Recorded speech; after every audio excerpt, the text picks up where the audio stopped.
আসসালামু আলাইকুম। আজ 14 ডিসেম্বর। 14 ডিসেম্বর আমরা জানি শহীদ বুদ্ধিজীবী দিবস। আজ আমরা শহীদ বুদ্ধিজীবী দিবস নিয়ে কিছু কথা বলবো। এইগুলো যদি জানা যায় তাহলে পরীক্ষায় আশা করি কোনো সমস্যা হবে না।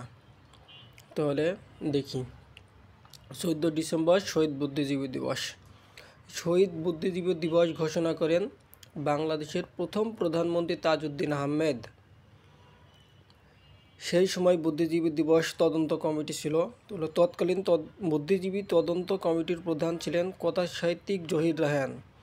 পরে জহির রায়হান নিজেও 30শে জানুয়ারি 1972 সালে নিখোঁজ হন। 1971 সালের বুদ্ধিজীবীদের স্মরণে বুদ্ধিজীবী স্মৃতিসৌধ নির্মিত হয় ঢাকার মিরপুরে।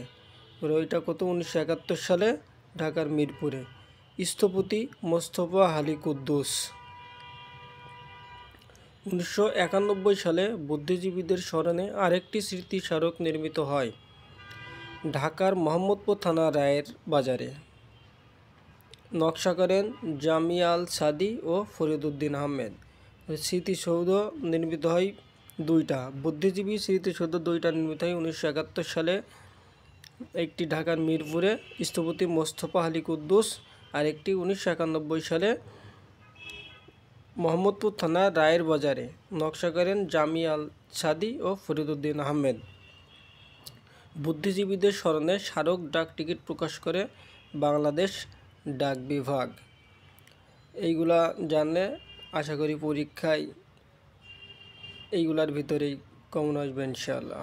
আসসালামু আলাইকুম।